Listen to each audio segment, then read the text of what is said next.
ओम श्री गणेशाय नमो। श्रीमत्स्य महापुराणे चतुर्नवत्यधिकशततमोऽध्याय। मार्कण्डेय उवाच। ततो गच्छेत तु राजेन्द्र हकुक्षेक्षरमुत्तमं दर्शनात् तस्य देवस्य मुच्यते सर्वपातके। ततो गच्छे च राजेन्द्र नर्मदेक्षरमुत्तमः तत्र स्नात्वा नरो राजन् स्वर्गलोके महीयते। अक्षतीरथं ततो गच्छेत् स्नानं तत्र समाचरेत्। सुभगो दर्शनीये अक्ष भोगवान् जायते नरापेतमाहं ततो गच्छेत् ब्राह्मणा निर्मितं पुरा।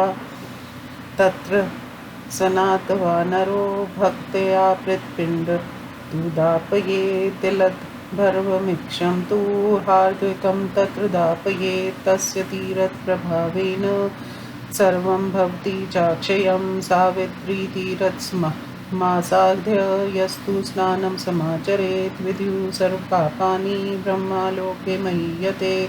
मनोहरं ततो गच्छेत् तीर्थं परमशोभनं तत्र स्नात्वा नरो राजन् पितृलोके महीयते। ततो गच्छेत् तु राजेन्द्र मानसं तीर्थमुत्तमं तत्र स्नात्वा नरो राजन् भूतलोके महीयते। ततो गच्छेत् च राजेन्द्र कुञ्जतीर्थमनुत्तमं विख्यातं त्रिषु लोकेषु सर्वपापप्रणाशनं। यान् यान् कामयते कामान् पशुपुत्रधनानि च पापनुयातानि सर्वाणि तत्र स्नात्वा नराधिपा। ततो गच्छेत् तु राजेन्द्र त्रिदशज्योतिविषुकृतं यत्र ता ऋषि कन्यास्तु तपोतप्यन्त सुव्रता। भर्ता भवतु सर्वा सामीक्षर प्रभुरव्यया प्रीतस्तासां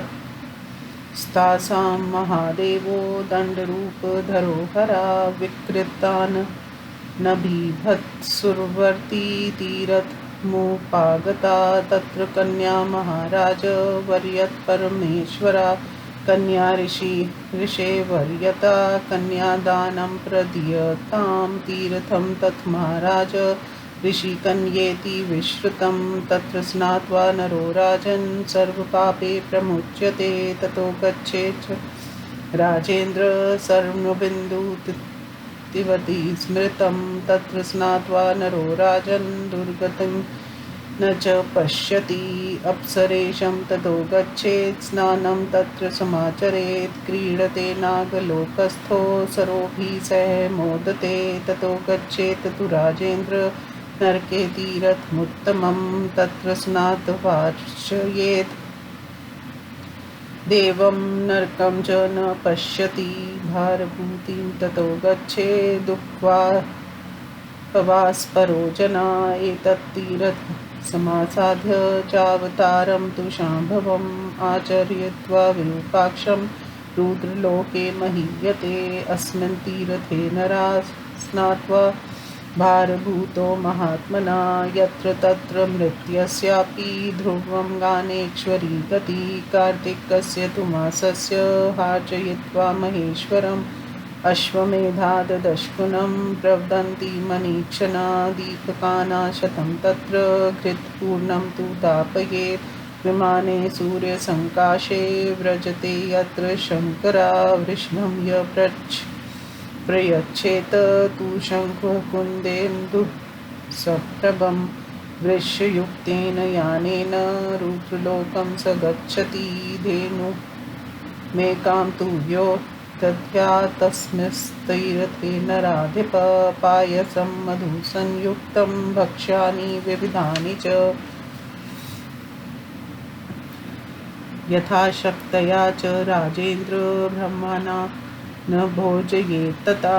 तस्य तीर्थप्रभावेन सर्वं कोटिगुणं भवेत्। नर्मदाया जलं पीत्वा हार्चयित्वा वृषध्वजं दुर्गतिं च न पश्यन्ति तस्य तीर्थप्रभावता। एतत्तीर्थसमासाद्य यस्तु प्राणान् विमुञ्चति सर्वपापविनिर्मुक्तो व्रजेद् वै यत्र शङ्करा। जलप्रवेशं य कुर्यात् तस्मिंस्तीर्थे नराधिप। हंसयुक्तेन यानेन रुद्रलोकं च गच्छति। यावच्छन्द्रशत् सूर्यक्ष हिमावाक्षं महोदधि गङ्गाधा सरितो यावत् तावत् सर्वके महीयते। अनाशक्तं तु य कुर्यात् तस्मिंस्तीरथे नराधिप। गर्भवासे तु राजेन्द्र न जायते पुमान् ततो गच्छेत तु राजेन्द्र। आषाढीतीरथमुत्तमं तत्र स्नात्वा नरो राजा नेन्द्रस्याधारसनं लभेत्। स्त्रियास्ततीरथ ततो गच्छेत् सर्वपापप्रणाशनं। तत्रापि स्नातमात्रस्य ध्रुवं गानेश्वरी गति। एरण्डीनमर्दयोत्सङ्गं लोकविक्षुतं तच्तीरथमहापुण्यं सर्वपापप्रणाशनम्। उपवासपरो भूत्वा नित्यव्रतपरायणा तत्र स्नात्वा तु राजेन्द्र मुच्यते ब्रह्महत्यया। ततो गच्छेत् राजेन्द्र नर्मदोदधी संगमं जामदग्न्यमिति ख्यातं। सिद्धो यत्र जनार्दना यत्रेष्ठा बहुभिर्यज्ञरिन्द्रो देवोऽधिपत्यो भवता। तत्र स्नात्वा तु राजेन्द्र नर्मदोदधिसंगमे त्रिगुणं चाक्षमेधस्य फलं प्राप्नोति मानवा। पश्चिमस्योदधे सन्ध्यो स्वर्गद्वारविघट्टनं। तत्र देवास गन्धर्वा ऋष्यै श्वेतचारणा आराधयन्ति देवश्यं त्रिसन्ध्यं विमलेक्षरं। तत्र स्नात्वा नरो राजन् रुद्रलोके महीयते। विमलेशात् परं तीर्थं न भूतं न भविष्यति। तत्रोपवासं कृत्वा ये पश्यन्ति विमलेक्षरं सप्तजन्म कृतं पापं हित्वा यान्ति शिवालयं। ततो गच्छेत् तु राजेन्द्र कौशिकीतीरथमुत्तमं। तत्र स्नात्वा नरो राजनुपवासपरायणा पोषरजनीमेकां निर्यतो न्यताशना। एततीरथप्रभावेन मुच्यते ब्रह्महत्यया सर्वतीर्थान् विशेषकं तु य पश्येत् सागरेश्वरं। योजनाभयन्तरे तिष्ठ नावर्ते संस्थिता शिवा त्वं दृष्ट्वा सर्वतीर्थानि दृष्टानि एव न संशया। सर्वपापविनिर्मुक्तो यत्र रुद्रो स गच्छति। नर्मदासंगं यावद् यावाचामरकण्टकम्। अनान्तरे महाराज तीर्थकोटचोदश संवृता। तीर्थान्तरं यत्र ऋषिकोटिनिषेवितं सागिनीहोत्रेस्तु विद्वद्भिः सर्वे धारयन्पारायणे। सेवितानेन राजेन्द्र त्वप्रीत्यर्थप्रदायिका। यस्ति वदं वै पठे नित्यं शृणुयाद्वापि भागवता। तस्य तीर्थानि सर्वाणि राशिभिषन्ति पाण्डवा। नर्मदा च सदा प्रीता भवेद् वै नात्र संशया। प्रीतस्तस्य भवेद् रुद्रो मार्कण्डेयो महामुनि। वन्ध्या चैव लभेत् पुत्रान् दुर्भगा सुभगा भवेत्। कन्या लभेत भर्तारं यक्षवाजेत तु यत्फलं तदेव लभते सर्वं। नात्र कार्या विचारणा ब्राह्मणो वेदमाप्नोति क्षत्रियो विजयी भवेत्। वैश्यस्तु लभते लाभं शूद्रः प्राप्नोति सद्गतिं। मूर्खस्तु लभते विद्यां त्रिसन्ध्यं य पठे नरकं च न पश्येत तु वियोगं च न गच्छति। इति श्रीमत्स्यमहापुराणे नर्मदा महात्म्ये नाम 94/शततमोऽध्याय। हिंदी अनुवाद। मार्कंड जी ने कहा, राजेंद्र तदंतर श्रेष्ठ अंकुशेक्षर तीर्थ की यात्रा करें, जहाँ उन देव के दर्शन मात्र से मनुष्य सभी पापों से छुटकारा पा जाता है। राजेंद्र तत्पश्चात श्रेष्ठ नर्मदाक्षर तीर्थ की यात्रा करनी चाहिए। राजन वहाँ स्नान कर मनुष्य स्वर्ग लोक में पूजित होता है। तदुपरांत उपरांत अक्ष तीर्थ में जाए और वहां स्नान करे। ऐसा करने से मनुष्य सौभाग्यशाली, दर्शनीय और रूपवान हो जाता है। इसके बाद प्राचीन काल में ब्रह्मा द्वारा निर्मित पैतामह वह तीर्थ की यात्रा करे, वहां स्नान कर भक्ति पूर्वक पितरों को पिंडदान करे तथा तिल और कुश से युक्त तर्पण करे, क्योंकि उस तीर्थ के प्रभाव से वहां किया गया ये सब अक्षय हो जाता है। जो सावित्री तीर्थ में जाकर स्नान करता है वह अपने सभी पापों को धोकर ब्रह्मा लोक में पूजित होता है। राजन, तदंतर अतिशय रमणीय मनोहर तीर्थ की यात्रा करनी चाहिए, वहां स्नान कर मनुष्य पृथ्वीलोक में पूजित होता है। राजेंद्र, तत्पश्चात श्रेष्ठ मानस तीर्थ में जाए। राजन, वहां स्नान कर मनुष्य रुद्र लोक में पूजित होता है। राजेंद्र, तदुपरांत श्रेष्ठ कुंज तीर्थ की यात्रा करे। तीनों लोकों में प्रसिद्ध ये तीर्थ सभी पापों का नाशक है। नराधिक मनुष्य, पशु, पुत्र, धन आदि जिन जिन वस्तुओं की कामना करता है वह सब उससे वहां स्नान करने से प्राप्त हो जाता है। राजेंद्र, इसके बाद प्रसिद्ध ये 10 ज्योति तीर्थ की यात्रा करनी चाहिए, जहाँ उत्तम व्रत धारण करने वाली उन ऋषि कन्याओं ने तपस्या की थी। उनकी अभिलाषा थी कि अविनाशी एवं सामर्थ्यशाली महेश्वर हम सभी के पति हों। तब उनकी तपस्या से प्रसन्न होकर संहारकारी महादेव, जिनका मुख विकृत और शरीर घृणास्पद था तथा जो उत्तम व्रत में लीन थे, दंड धारण कर उस तीर्थ में आए। महाराज, वहां शंकर जी ने उन कन्याओं का वरण किया। महाराज, जब वहां शंकर जी ने ऋषि कन्याओं का वरण किया था, अंत वह स्थान ऋषि कन्या नाम से विख्यात तीर्थ हुआ। यहाँ कन्यादान करना चाहिए। राजन, वहां स्नान करने से मनुष्य सभी पापों से मुक्त हो जाता है। राजेंद्र, तदंतर स्वर्ण बिंदु नामक प्रसिद्ध तीर्थ में जाए। राजन, वहां स्नान करने से मनुष्य को दुर्गति नहीं देखनी पड़ती। तत्पश्चात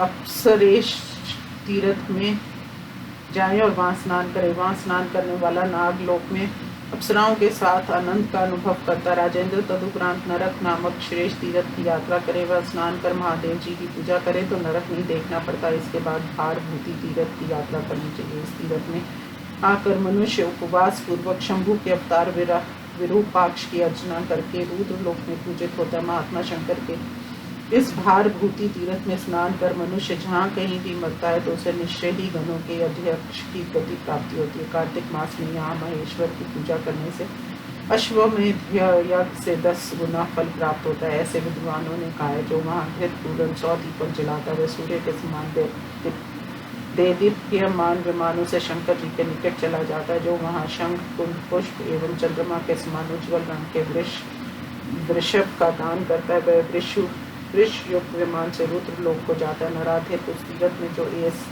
एक धेनु का दान करता है, दान देता और यथाशक्ति मधु संयुक्त खीर एवं विविध भोज्य पदार्थ ब्राह्मणों को खिलाता है।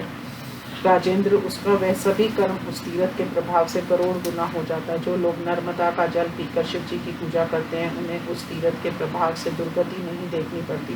जो इस तीर्थ में आकर प्राणों का त्याग करते हैं, वह सभी पापों से मुक्त होकर शंकर जी के समीप चला जाता है। नराधिक, उस तीर्थ में जो जल में प्रवेश करके प्राण त्याग करता है, वह हंस युक्त विमान से रुद्र लोक को जाता है तथा जब तक चंद्रमा, सूर्य, हिमालय, महासागर और गंगा आदि नदियां तब तक स्वर्ग में पूजित होता है। नराधिक, जो पुरुष उस तीर्थ में अनशन करता है, राजेंद्र, वह पुण्य गर्भ में वास नहीं करता। राजेंद्र, तदंतर श्रेष्ठ आषाढ़ी तीर्थ की यात्रा करे। राजन, वहां स्नान करने से मनुष्य इंद्र के आधे आसन को प्राप्त कर लेता। तत्पश्चात सभी पापों के विनाशक स्त्री तीर्थ में जाए।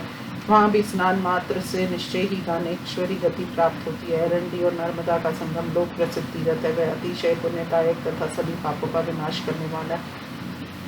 राजेंद्र, वहां उपवास और नित्य व्रतों का संपादन करते हुए स्नान करने से मनुष्य ब्रह्मा हत्या के पाप से मुक्त हो जाता है। राजेंद्र, तदुपरांत नर्मदा और समुद्र के संगम पर जाना चाहिए, जो जामदग्नि नाम से प्रसिद्ध है। इस तीर्थ में जाना रतन को सिद्धि प्राप्त हुई थी तथा इंद्र इनके अनेक यज्ञों का अनुष्ठान कर देवताओं के अधीक्षर हुए। राजेंद्र, उस नर्मदा और सागर के संगम में स्नान कर मनुष्य अश्वमेध यज्ञ से तिगुना फल प्राप्त करता है। पश्चिम समुद्र के संधि स्थान पर स्वर्ग द्वारा विघटन तीर्थ है। वहाँ देवता, गंधर्व, ऋषि, सिद्ध और चारण तीनों संध्याओं में विमलेश्वर महादेव की आराधना करते हैं। राजन, वहाँ स्नान कर मानव रुद्र लोक में पूजित होता है।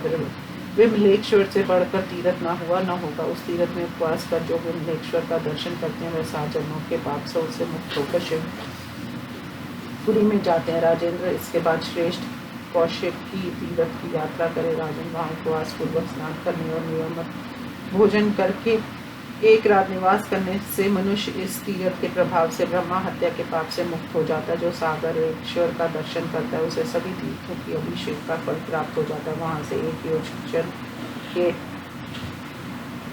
अभिषेक का फल प्राप्त हो जाता है। वहाँ से एक योजन के भीतर बतुल स्थान में शिव जी संस्थित है। अंत उनका दर्शन कर लेने से सभी तीर्थों का दर्शन हो जाता है, इसमें संशय नहीं है। वह मानव सभी पापों से मुक्त होकर जहाँ रुद्र रहते हैं वहाँ चला जाता है। महाराज नर्मदा संगम से लेकर अमरकंटक के मध्य में 10 करोड़ तीर्थ बतलाए जाते हैं। वहाँ एक तीर्थ से दूसरे तीर्थ के मध्य में करोड़ों ऋषि का निवास करते हैं। राजेंद्र सभी ध्यान परायण अग्निहोत्री विद्वानों द्वारा सेवित ये तीर्थ परंपरा अभीष्ट फल प्रदान करने वाला है। पांडव जो मनुष्य श्रद्धा पूर्वक इन तीर्थों का पाठ करता है या श्रवण करता है उसे सभी तीर्थों में अभिषेक करने का फल प्राप्त होता है और उस पर नर्मदा सदा प्रसन्न होती है, इसमें संदेह नहीं है। साथ ही उस पर महामुनि मार्कंडेय एवं रुद्र प्रसन्न होते हैं। इस तीर्थ के प्रभाव से वंध्या को पुत्र की प्राप्ति होती है, भागिनी सौभाग्यवती हो जाती है, कन्या पति को प्राप्त करती है तथा अन्य जो कोई जिस फल को चाहता है उसे वह सब फल प्राप्त हो जाता है। इसमें अन्यथा विचार करने की आवश्यकता नहीं है। ब्राह्मण वेद का ज्ञान प्राप्त करता है, क्षत्रिय विजयी हो जाता है, वैश्य धन प्राप्त करता है और शूद्र को अच्छी गति प्राप्त होती है तथा मूर्ख विद्या को प्राप्त करता है। जो मनुष्य तीनों संध्याओं में इसका पाठ करता है उसे ना तो नरक का दर्शन होता है और ना प्रिय जनों का वियोग ही प्राप्त होता है। इस प्रकार श्री मत्स्य महापुराण में नर्मदा महात्म्य निबंधन नामक 194वां अध्याय संपूर्ण हुआ। ओम नमः शिवाय।